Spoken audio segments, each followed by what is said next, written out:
Gönlümün ruhi, ömrümün nuri, sensin pek yürekli uzum.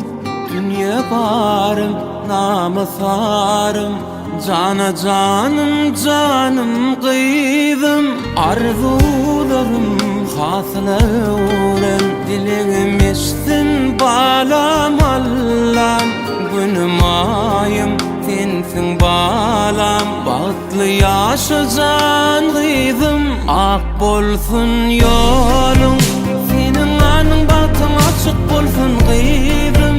Dine kovluklar koşusun huzurun, bağırsana kanatın gersin kıydım. Balam ak bolsun yolun, senin anın batın açık bolsun kıydım. Dine kovluklar koşusun huzurun, bağırsana kanatın gersin kıydım.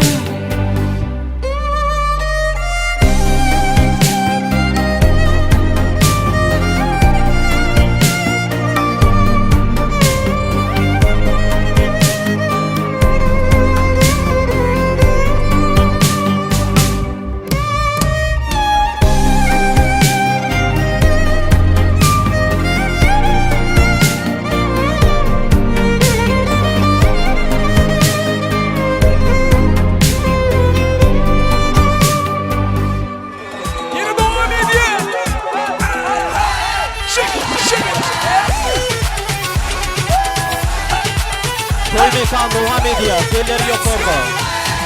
Tekimi yumut musun? Esarin okur musun?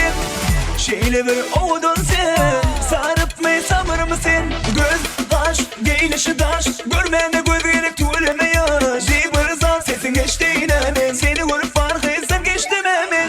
Söyleysen var diye bana ananayda. Gideli dizim yer diye bana.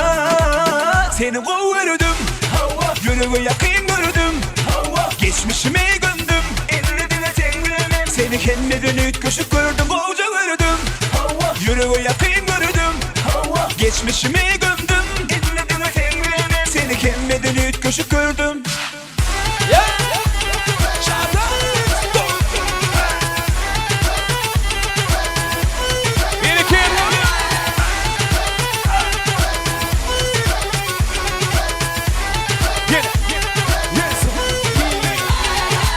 Kirenge cimlimene bir de valık kenden. Sonra ver beni elbette onunla. Sözümü danıştı alışır yüreğim. Her kime de sevgili geri gel. Göz, kaş, giyinişi daş. Görmeyene göz gerek tuğleme yaş. Cibini zat sesin geçti yine ben. Seni görüp fark etsem geçtim hemen.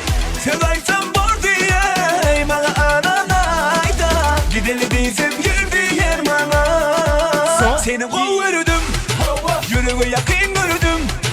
Geçmişimi gömdüm, ellerine tengrilemem. Seni kendimden üç köşük gördüm, bolca gördüm. Yüreği yakın gördüm. Geçmişimi gömdüm, ellerine tengrilemem. Seni kendimden üç köşük gördüm.